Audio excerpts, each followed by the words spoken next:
Jennifer Aniston, the beloved star known for her iconic role in Friends and her enduring presence in Hollywood, recently found herself in a situation that could have turned quite uncomfortable.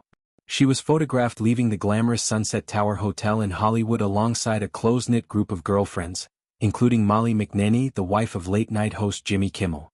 What made the evening potentially awkward was the timing.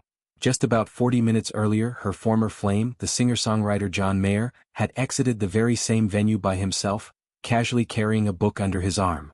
The Sunset Tower Hotel has long been a favorite haunt for celebrities, boasting a bar and restaurant that draw in the elite for its sophisticated atmosphere and star-studded history.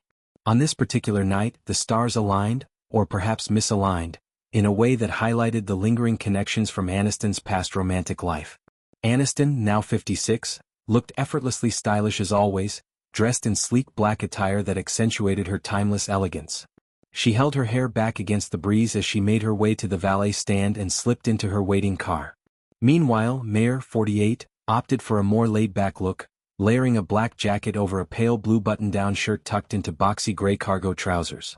The history between Aniston and Mayer dates back to 2008, a period when Aniston was navigating life after her highly publicized divorce from Brad Pitt in 2005.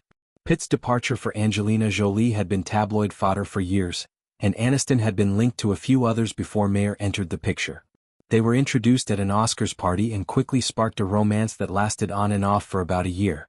Mayer, at the time, was known as something of a Hollywood playboy, with a string of high-profile relationships that included names like Jessica Simpson, Taylor Swift, and Katy Perry. Aniston, fresh off her split from Pitt and before her eventual marriage to Justin Theroux, found herself in this whirlwind with the musician. Their relationship had its ups and downs. They dated through early 2008 but parted ways that August. Mayer held an impromptu press conference outside his gym, declaring that he had ended things to be alone and avoid wasting anyone's time. However, sources close to Aniston suggested she had initiated the breakup, citing frustrations over Mayer's alleged habit of tipping off paparazzi and bloggers, as well as her growing irritation at covering expenses. One insider noted that Mayer enjoyed the perks of living like a movie star during their time together, which reportedly grated on Aniston, who preferred a more grounded approach. Despite the split, they reconciled briefly.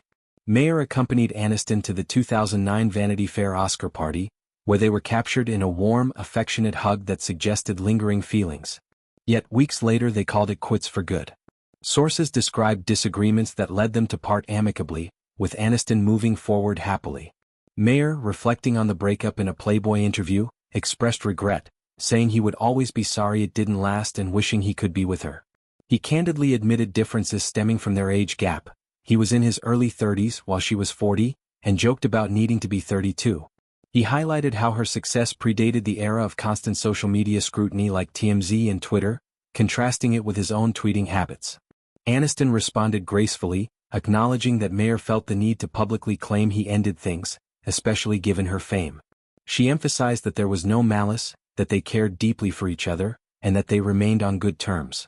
The year of their final split saw Mayer release the song Edge of Desire, which fans have long speculated was inspired by Aniston, with lyrics about wanting someone so intensely yet fearing being forgotten. Mayer's post-breakup era amplified his reputation as a Lothario, with infamous interviews where he described exes in bold terms and shared personal anecdotes that raised eyebrows. Fast forward to more recent times, and both have moved on in their personal lives. Mayer was recently linked to 30-year-old TikTok star Kat Stickler, with sources indicating they were getting serious and that Mayer, now in a different phase of life, was ready to settle down. Aniston, meanwhile, has been enjoying a new chapter in romance with Jim Curtis, a 50-year-old hypnotist and self-described love guru. Their connection first sparked rumors when they were spotted vacationing together in Mallorca, Spain, over the 4th of July weekend. The relationship progressed, with Curtis supporting Aniston at the Season 3 premiere of her Apple TV Plus series The Morning Show. In a recent interview, Aniston opened up about Curtis, praising him as extraordinary for his work helping people heal from trauma and achieve clarity through hypnotism and other methods. She described him as special, normal, kind, and deeply committed to aiding others. This near miss at the Sunset Tower serves as a reminder of how intertwined Hollywood lives can be, even years after breakups. While Aniston and Mayer appear to have maintained an amicable distance, evidenced by her lighthearted participation in one of his Instagram lives during the early COVID lockdowns, such close proximity can stir memories and speculation. Aniston continues to thrive professionally and personally, surrounded by supportive friends and a new partner who brings a sense of healing and positivity into her life. Mayer too seems focused on his music and personal growth. The incident underscores the small world nature of celebrity circles, where past loves can unexpectedly cross paths, even if only in passing.